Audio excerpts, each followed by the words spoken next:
friends, welcome back to our channel. I am Poonam Chaudhary and in this video we are going to learn about the prokaryotic cell. So cell is the basic unit of life and cell के दो types होते हैं mainly, prokaryotic and eukaryotic. Prokaryotic means primitive cell, जो सबसे पहले जो cell बना है वो सारे cell को हम prokaryotic cell कहते हैं. और eukaryotic cell का मतलब होता है true cell, जिसको हम आगे देखेंगे. तो प्रोकैरियोटिक सेल में किंगडम मोनेरा के जितने भी ऑर्गेनिजम्स हैं वो सब आते हैं प्रोकैरियोटिक. प्रोकैरियोटिक में सारे के सारे बैक्टीरिया आते हैं, ब्लू ग्रीन एल्गी आता है, Archie bacteria, mycoplasma, PPLO etcetera. ये सारे मतलब जितने बैक्टीरिया वाले ग्रुप है वो सारे बैक्टीरिया आपके मोनेरा किंगडम में आते हैं और वो प्रोकैरियोटिक सेल होते हैं. अब they are smaller and divide rapidly. तो ये बहुत छोटे होते हैं और जल्दी जल्दी जल्दी जल्दी रैपिडली डिवाइड करते हैं. ओके, इसको आपने मोनेरा किंगडम में भी पढ़ा हुआ है. तो सेल में हम बेसिकली सेल का स्ट्रक्चर देखेंगे, इसको उतने डिटेल में नहीं पढ़ेंगे, इसको डिटेल में हम मोनेरा किंगडम में पढ़ेंगे. ओके, तो देयर शेप्स आर वेरियस. इनके जो शेप होते हैं, क्योंकि ये ऑर्गेनिज्म है डिफरेंट डिफरेंट टाइप्स के, तो डिफरेंट डिफरेंट शेप्स भी प्रेजेंट होते हैं. तो कुछ शेप्स यहाँ पर होते हैं जैसे कि कोकस. कोकस जो राउंड बॉल लाइक स्ट्रक्चर होता है, ठीक है, ऐसा राउंड या स्फेयर ये ओवल शेप का पाया जाता है. अगर ये एक सिंगल बैक्टीरिया ऐसे सिंगल है प्रेजेंट तो उसको मोनोकोकस कहेंगे. और उसके बाद अगर दो है इस तरह से डिप्लोकोकस कहेंगे, चार है तो टेट्राकोकस कहेंगे, तीन है तो ट्रिप्लोकोकस कहेंगे.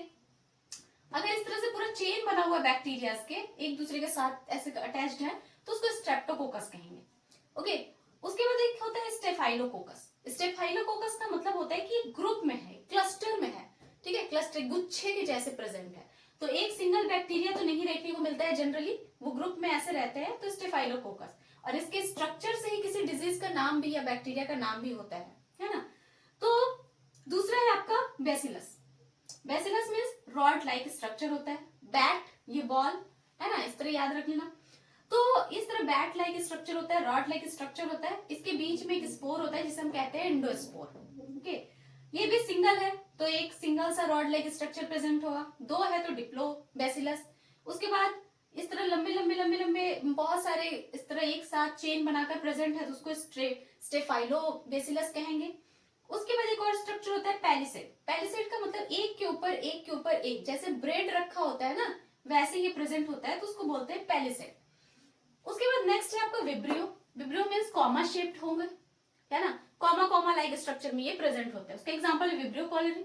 स्पाइरलम ऐसे स्पाइरल लाइक होगा और इसमें फ्लैजेला प्रेजेंट होता है. बाकी इन सब में फ्लैजेला हो भी सकता है, नहीं भी हो सकता है, इसमें फ्लैजेला होते हैं. माइसीलियल, माइसीलियल है जो कि ऐसे ब्रांच्ड भी प्रेजेंट होते हैं, जैसे फंगस होता है ना वैसे. स्ट्रिप्टोमाइसिन.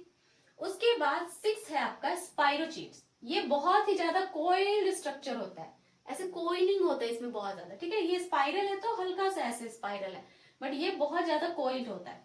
इसका एग्जांपल है ट्राइपोनेमा. अभी एनसीईआरटी में एक लाइन दिया गया है, organisation of all prokaryotic cell is fundamentally similar. जितने भी प्रोकैरियोटिक सेल होते हैं उनके सेल का जो ऑर्गेनाइजेशन होता है वो फंडामेंटली सिमिलर होता है. ओके, मीन्स सब एक जैसे ही काम करते हैं, फंक्शंस करते हैं. ये शेप अलग है बट सारे फंडामेंटली एक ही जैसे होते हैं. तो अब हम देखेंगे प्रोकैरियोटिक सेल का स्ट्रक्चर कि उसका स्ट्रक्चर कैसा होता है, क्या क्या प्रेजेंट होते हैं उसमें. ओके, तो प्रोकैरियोटिक सेल का स्ट्रक्चर कुछ इस तरह का होता है. ये ब्लैक वाला जो मैंने बनाया है सबसे अंदर का लेयर जो है, this is the cell membrane, जो कि हर सेल में प्रेजेंट होता है. प्रोकैरियोटिक यूकैरियोटिक सेल मेम्ब्रेन के बिना कोई सेल नहीं बन सकता. ओके, और ये बीच का जो एरिया होता है पूरा जेली लाइक स्ट्रक्चर, उसे हम कहते हैं साइटोप्लाज्म, जिसको साइटोसोल भी कहते हैं. अरीना ऑफ रिएक्शन, सारे रिएक्शंस जो सेल के होते हैं वो इसी साइटोसोल में होते हैं. ओके, रेड वाला पार्ट जस्ट सेल मेम्ब्रेन के ऊपर, सेल मेम्ब्रेन के जस्ट बाहर क्या प्रेजेंट होता है, सेल वॉल. ओके, बैक्टीरिया में सेल वॉल प्रेजेंट होते हैं तो ये सेल वॉल होता है. सेल वॉल के बाहर भी एक लेयर होता है जो हर बैक्टीरिया में नहीं होता, लेकिन ये प्रेजेंट भी हो सकता है, एब्सेंट भी हो सकता है. अगर प्रेजेंट है तो वो किस चीज का बना होता है, उसको बोलते हैं ग्लाइकोकैलिक्स.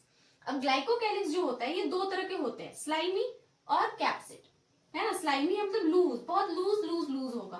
कैप्सिड है तो वो टफ होगा, कैप्सूल. ओके, उसके बाद इसके अंदर एक जेनेटिक मटेरियल प्रेजेंट होता है, double stranded circular DNA. Okay, ये स्कैटर्ड होता है साइटोप्लाज्म में ऐसे, मीन्स उसके बाहर कोई मेम्ब्रेन प्रेजेंट नहीं है, न्यूक्लियस नहीं है.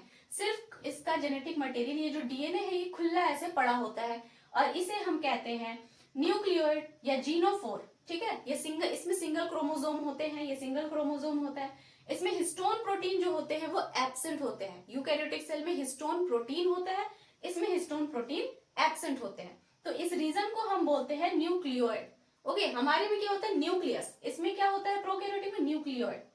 उसके बाद यहाँ पर कुछ सर्कुलर डीएनए और प्रेजेंट होते हैं, एक्स्ट्रा क्रोमोसोमल डीएनए, जो कि हम जिसे कहते हैं हम प्लाज्मिड। ये प्लाज्मिड क्या करते हैं, ये extra chromosomal double circular, double stranded circular DNA है।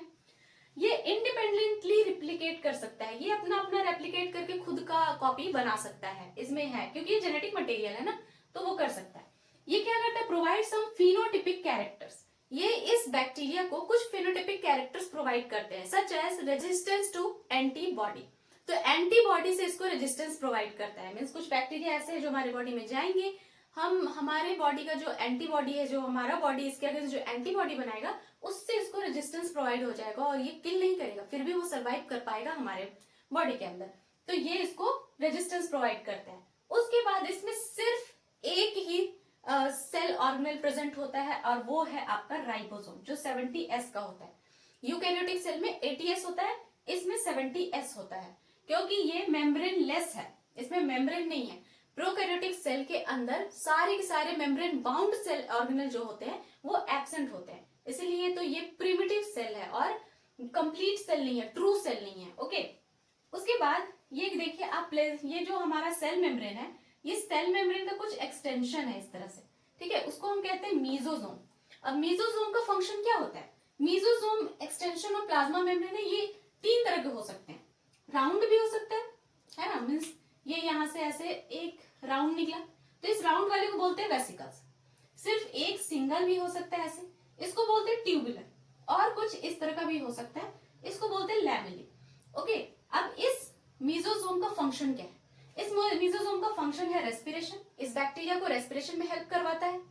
उसके बाद सिक्रेशन प्रोसेस, कुछ एंजाइम्स सिक्रेट करने, क्योंकि इसके पास तो कोई ऑर्गेनल नहीं है ना, हमारे सेल के अंदर तो लाइसोसोम होता है और बहुत सारे ऑर्गेनल्स है जो एंजाइम सिक्रेट कर रहे हैं, इसके अंदर तो कोई ऑर्गेनल ही नहीं है, तो ये मीजोसोम जो है ये सिक्रेशन प्रोसेस करता है। उसके बाद डीएनए रेप्लिकेशन, डीएनए के रेप्लिकेशन में हेल्प करवाता है।